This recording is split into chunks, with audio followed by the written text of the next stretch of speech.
আমি কাউসার বলছি, শিবচর থেকে। আমি যে ঘটনাটি বলবো তা শুনেছি আমার এক দাদার কাছ থেকে। এটি সম্ভবত 1970-এর দশকের একটি ঘটনা। ঘটনাটি হলো, আমাদের এলাকার লোকজন আগে মামলা বা অন্য কোনো কারণে মাদারীপুর শহর যেত পায়ে হেঁটে।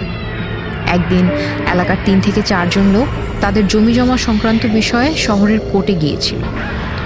তাদের কোর্টের কাজ শেষ করে ফিরতে ফিরতে পথিমধ্যে রাত হয়ে যায়। তারা বর্তমান শেখপুর এলাকায় পৌঁছাতে পৌঁছাতে রাত গভীর হয়ে যায়। বাড়ি দূরে হয়, সেই রাতে তারা গ্রামের মাঝে এক জায়গায় অবস্থিত একটি বাগান বাড়িতে অবস্থান নেওয়ার চিন্তা করে। পরবর্তীতে ওই বাড়িতে গিয়ে লোকজনকে ডাকলে বাড়ি থেকে একজন বয়স্ক মহিলা তাদের সাথে কথা বলে এবং তারা তাদের ওই অসুবিধার কথা ওই মহিলাকে বললে তিনি তাদেরকে তার বাড়ির কাচারি ঘরে থাকার জন্য ব্যবস্থা করে দেন এবং তাদের জন্য খাবারের জন্য বলে দেন। কিন্তু লোকগুলো তার প্রতি কৃতজ্ঞতা স্বীকার করে কোনো ধরনের খাবার খেতে অনিচ্ছা প্রকাশ করে। মহিলাটি তাদের খাওয়ানোর জন্য অনেক অনুরোধ করে, তারপর তারা খেতে রাজি হয়। এরপর মহিলা রান্নাঘরে রান্না শুরু করে। এরপর তারা অনেকক্ষণ যাবৎ অপেক্ষা করতে থাকে, কিন্তু মহিলাটা আর আসছিল না। শুধু মাছ ভাজার শব্দ শুনতে পাচ্ছিল রান্নাঘর থেকে। এদিকে তাদের ক্ষুধা ও ক্লান্তিতে ঘুমও আসতে থাকে। অপরদিকে মহিলা রান্না করছে, তা না খেয়ে ঘুমালে খারাপ দেখাবে ভেবে তারা ঘুম চোখেই অপেক্ষা করতে থাকে।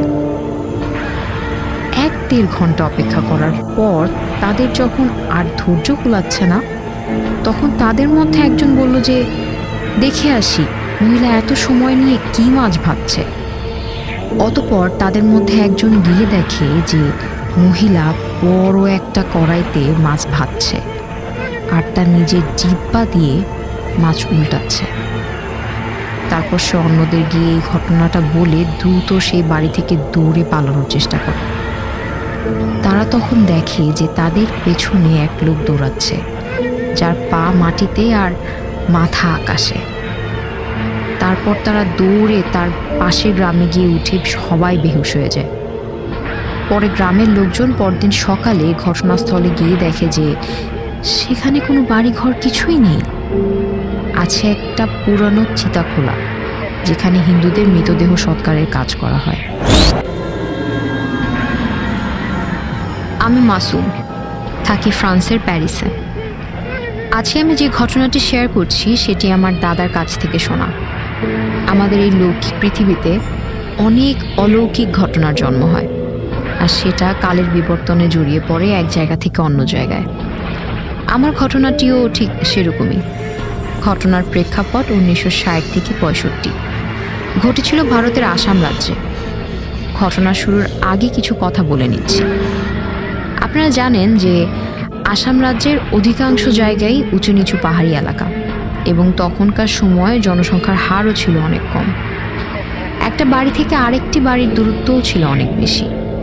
এরকম বৈশিষ্ট্যপূর্ণ একটি গ্রামের গল্প আজকে বলছি। তো দেরি না করে ঘটনায় চলে যাচ্ছি। আব্দুল গফুর নামের এক লোক ছিল তখন। ওনার বাড়ি ছিল বাংলাদেশের সিলেট জেলার আওতাধীন কোনো একটি গ্রামে। তিনি অত্যন্ত রাগী প্রকৃতির লোক ছিলেন। একদিন বাড়িতে সবার সাথে রাগ করে চলে যান ভারতের আসাম রাজ্যে, এবং সেখানকার একজন স্থানীয় মেয়েকে বিয়ে করে স্থায়ী হয়ে যান সেখানে। আব্দুল গফুর সাহেবের ভালোই দিন যেতে লাগলো। এরই মধ্যে ওনার স্ত্রী সন্তান সম্ভবা হয়ে পড়লেন।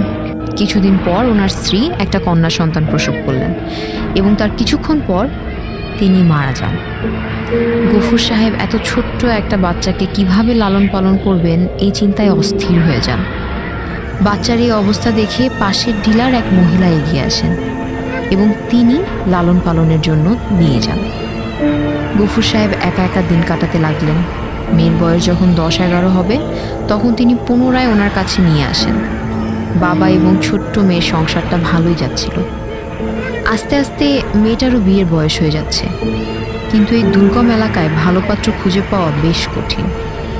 একদিন রাতের বেলা মেয়ে এবং বাবা ঘরে বসে গল্প করছেন, এমন সময় দরজায় কে যেন খটখট আওয়াজ করল।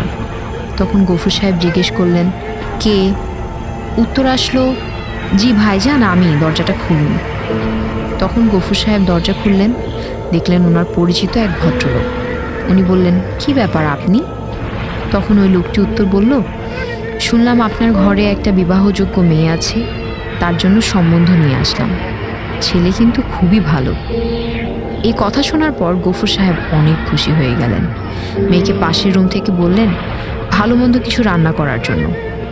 মেয়েটি একদিকে রান্না করছে, অন্যদিকে তার বাবা এবং ওই লোকটি কি কথা বলছে সেটা বোঝার চেষ্টা করছে।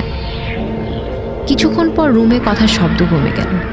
মনে হলো একদম নীরব নিস্তেজ একটা রুম। হঠাৎ কিছু একটা শব্দ হলো।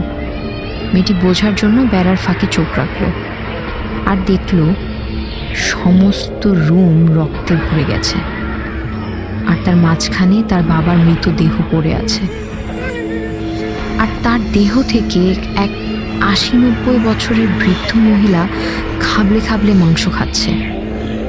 এই অবস্থা দেখে মেয়েটি চিৎকার দিয়ে পাশের ঢিলার উদ্দেশ্যে দৌড়াতে থাকে এবং একটা সময় এসে ওই ঢিলার বসবাসরত একটা ঘরের সামনে এসে অজ্ঞান হয়ে যায়। কিছুক্ষণ পর যখন তার জ্ঞান ফেরে তখন সবাইকে এই ঘটনাটা খুলে বলল। তখন আশপাশ ঢিলার সবাই একত্রিত হয়ে মশাল নিয়ে ওই বাড়ির উদ্দেশ্যে যায় এবং গিয়ে দেখে আব্দুল গফুর সাহেবের হাঁটুর 2টা হাড় ছাড়া শরীরের আর কোনো অংশ অবশিষ্ট নেই। এই ছিল আমার ঘটনা।